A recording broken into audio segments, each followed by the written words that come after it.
of the running mate. I proudly associate myself with the rigorous and protracted process, and more so consultative process, in which Honorable Gachagua and I emerged as finalists. And this was among a list of a total of 6 equally qualified colleagues. That a senator from a small county had to do some last-minute consultations with my family ahead of the statement that I'm making, because we need consensus everywhere. Even if we are doing politics, we also want to build consensus with our friends, our families, etc. So I want to make a statement as follows: that yesterday our party and our coalition unveiled our nominee for the running mate to our presidential candidate, His Excellency Dr. William Ruto. Earlier today, I had the honor and privilege of calling the Honorable Rigathi Gachagua to congratulate him on being nominated to this position.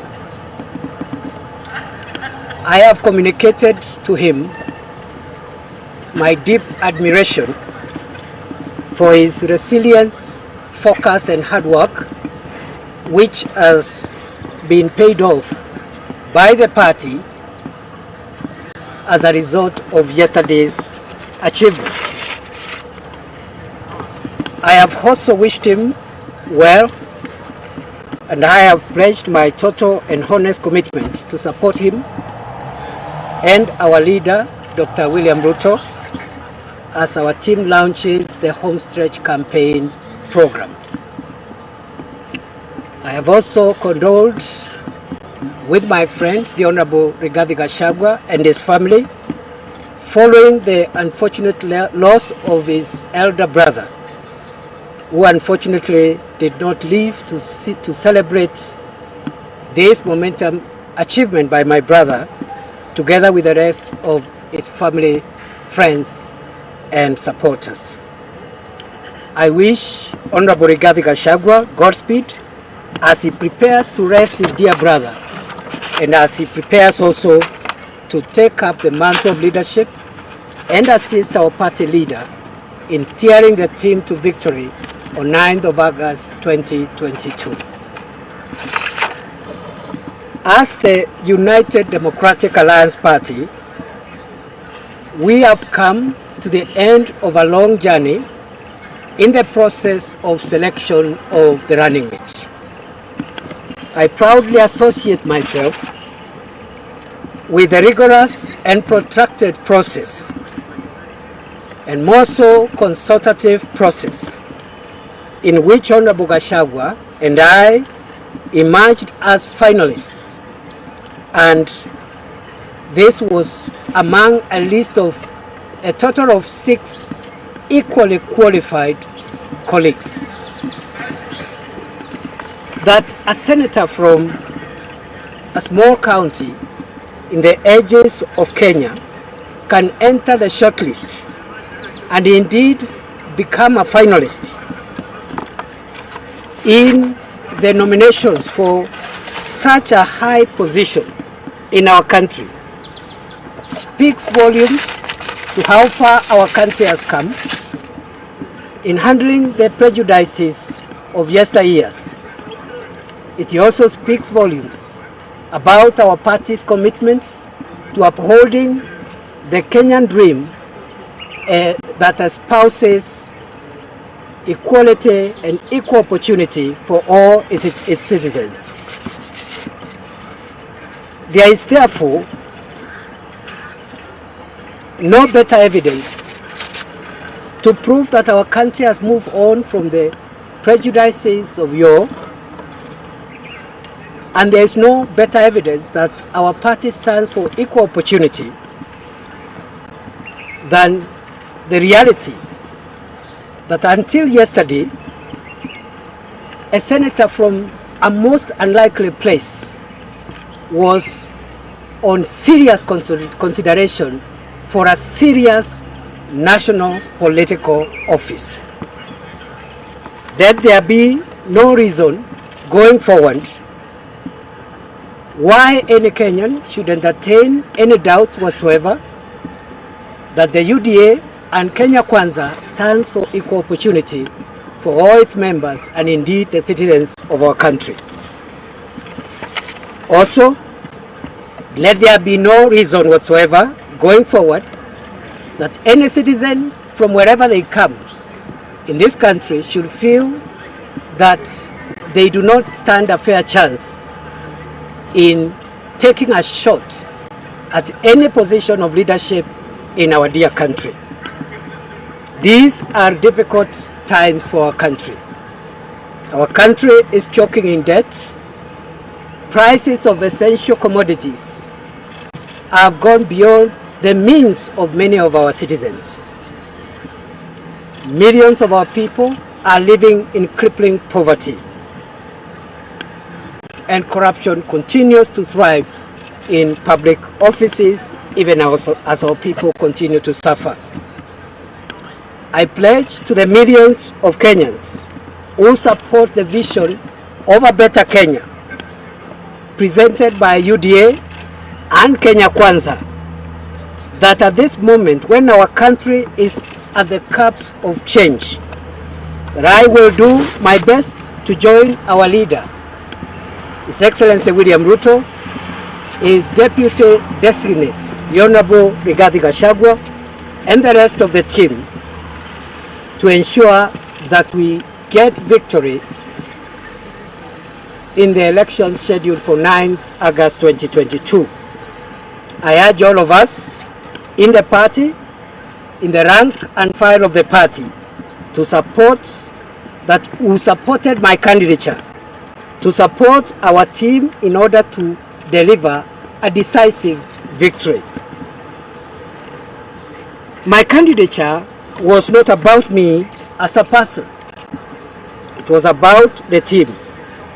We must therefore subordinate ourselves to the greater cause of the team. In my 12 years of public service before I joined politics, and subsequently my 10 years in politics, a total of 22 years, I have been inspired by the philosophy that I would rather not score. I would rather not score for a team that is going to win, rather than to score for a team that is going to lose. For that reason, this philosophy has guided me to remain ruthlessly focused, resilient, and committed to the cause of overturning the ills that bedevil of our country and making sure that Kenya Kwanza, through the leadership of William Ruto, is able to usher in an administration that reforms our economy to include as many Kenyans as possible on the economic table.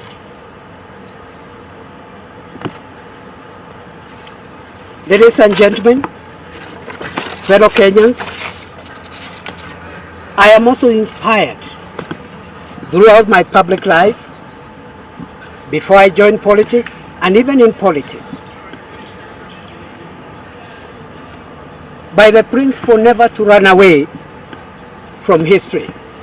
Instead, I have always believed in making history. Accordingly, after prayerful soul-searching and reflection, I have decided to remain a loyal and faithful member of our party, the UDA, and the Kenya Kwanza Alliance. I will continue to play my role in the campaign and subordinate myself to the leadership of our party, including my former competitor, who is now the Deputy President designate for our coalition and for our country, God willing, after the election. Ladies and gentlemen, for the remainder of the campaign period, I'll be available to offer my services even more robustly in the field and also in the boardroom, everywhere, to make sure that no vote that we can mobilize in our favor remains out there. I thank the people of Tharaka Nithi County who have given me the highest honor of my life of representing them for 10 years in the Senate of the Republic of Kenya. During that period, I have had the privilege of serving our country in additional roles. First, as the Senate Majority Leader for a period of 5 years, and later on as the Deputy Speaker of the Senate for a period of 3 years. As you are aware,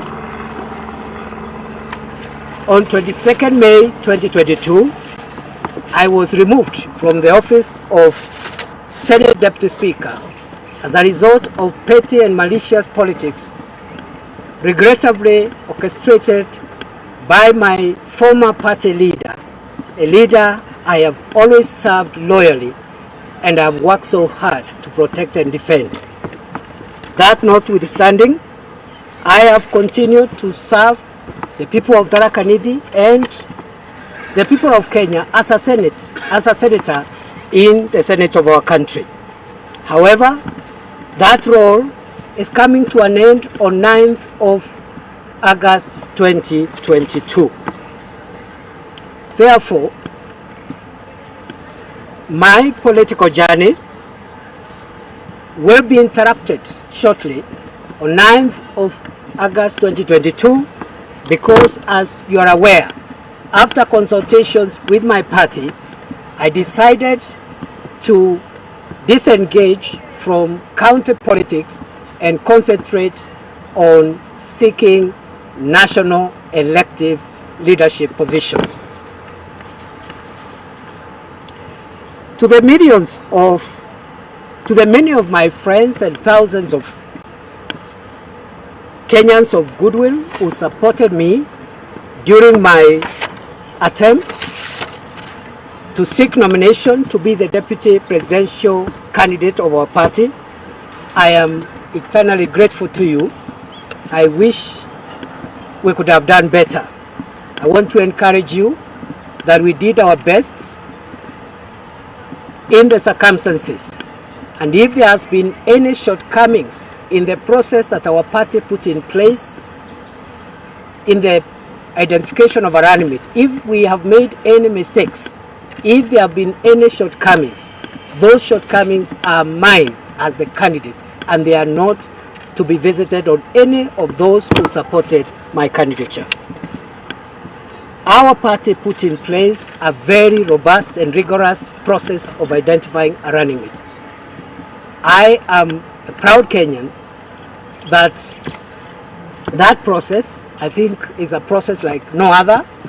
It included the use of opinion polls. It included the use of what I would call an electoral college of delegates from our party, and other methods which I think will build up in democratizing the future identification processes for this office, which has had a very short history in our country. Therefore, I want to announce today that my attempt at ascending or being nominated to ascend to a national elective leadership, having failed yesterday, I have taken the decision to take a break from elective politics starting 10th of August 2022. I will use the break to reorganize myself as I continue to fully support my party, UDA, and Kenya Kwanza administration to deliver to Kenyans upon assuming office. Lastly, I am grateful to my colleagues in the party, especially the members of parliament, both National Assembly and Senate, who have been a critical segment in this process that I've just explained. They did play a huge role in that process, and I know a good number of them did support my candidature. And as I said at the beginning, it is unlikely, and it's actually unprecedented, that a senator from a most unlikely corner of this country could get that kind of support from peers who come from far and wide. My colleagues, I am truly grateful. And I know, God willing, we will have an opportunity for me to make it up to you one day, and that day shall not be too far away. Finally, I have also reflected on how I will utilize my break, which break has been occasioned by the interruption of my career, which I have announced has to occur from 10th August 2022. And after prayerful reflection and consultation, I have decided that I will not be seeking for any appointive position whatsoever. However, I will remain available to my country in future should an opportunity arise to seek leadership positions that may be available at the national level in the future. That future, I don't know when it will be. But for the moment, I am proceeding on a break. I will continue to reorganize myself. I will support UDA and Kenya Kwanza now and after the election, but I am not available to perform any functions of an appointive nature whatsoever, so that can allow me to live my dream. When I left the academia and when I left my profession some 10 years ago, I knew I would have had an illustrious career as a technocrat and as an appointed official. That was a decision I had made, and I had been pushed by the desire to serve my country and apply my talents from the platform of elective politics. So I want to confirm that is my next step for those who have been asking what I'm planning, and I'm sorry if I've disappointed anybody. I want to finish by saying I am very proud of myself. I am very proud of my supporters.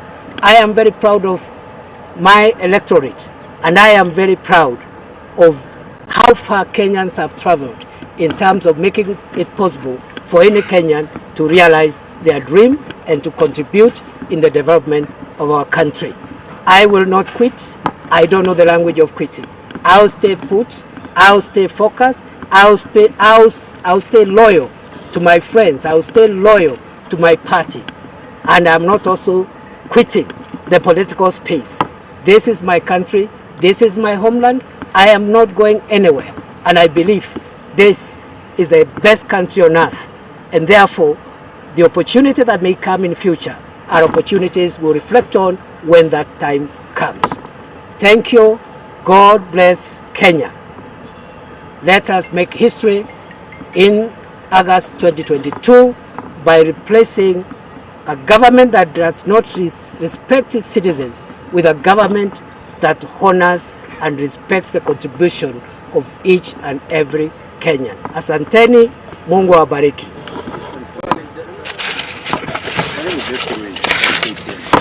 The negotiations for that position of the running pointed to you ranking high among those who were seeking that position. Your absence yesterday during the unveiling of the running mate, of course, raised a lot of speculations. And right now you've said that you will not be accepting any appointed position from Deputy President William Ruto's camp should they win the August 9 poll. Does that point to your dissatisfaction in the manner the process was conducted? Thank you, Mr. Kirui.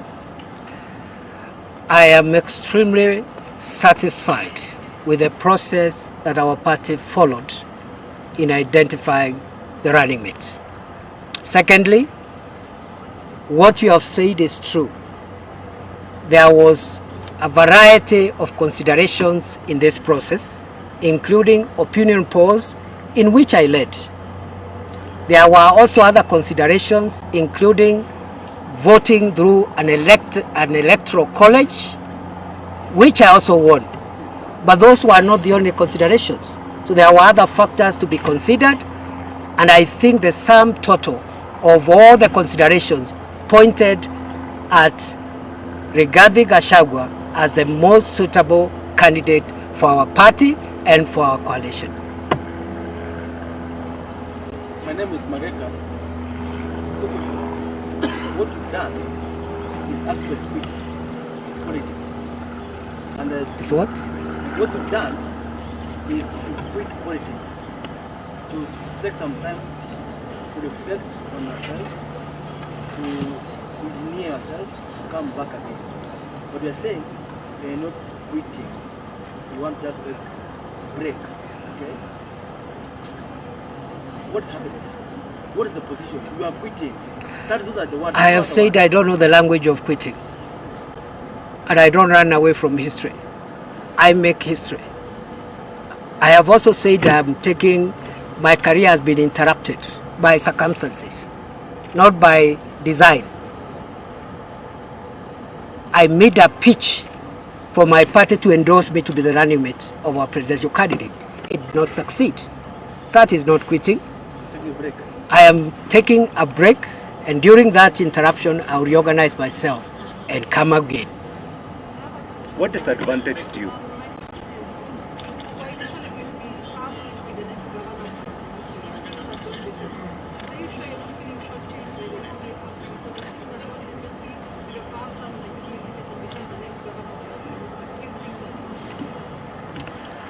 I don't feel shortchanged because the decision for me to quit county politics was a decision which was arrived at by consensus between myself and the party. So how can I shortchange myself? I was part of that decision. So it's just that what we hoped would work has not worked, but that is the order of politics. That is. I don't think anybody leaves out of this game unscathed. Everybody, including those who have occupied the highest office in the land, have had scratches along their political career. You've talked about what appeared to have worked against your disadvantage and in favor of Mheshimiwa Rigathi Gachagua. Could you please highlight what are some of these factors that worked against you, considering that you've said you ranked in most of those issues that were being considered? I have not said that anything disadvantaged me. I have also not said that anything favored Rigathi Gachagua over me. What I said is that our party decided to use various methods, and I gave a few examples. In fact, I didn't list all of them because there were informal consultations with party members, ordinary party members, party officials, our coalition partners. Those were all methods used, but two prominent methods that were used that are in the public domain now, and that's why I've talked about them, is the opinion polls by different organizations, including internal polls run by our party. In those polls, I did better than my brother. It is also true that I did better in the electoral college than my brother. But I said also very clearly that those were not the only methods. There were others. And because there were very many methods, the sum total of the criteria used led to Rigathi Gachagua scoring better than myself. Thank you. Thank you. If the Kenya Kwanza government comes into place, you're going to play maybe an active role to help them come into You're saying after they come to office, you don't want anything like... No. There have been No. talks of you being the AG, No. Speaker, No. Minister. You don't want... I'm not available. Thank you. One last one from the lady. Sio tufanye kando hapo. Yes. Kwa sababu Kenya ni kubwa. I read. Thank you. God bless you. Have a nice time. We will meet in the streets. Thank you.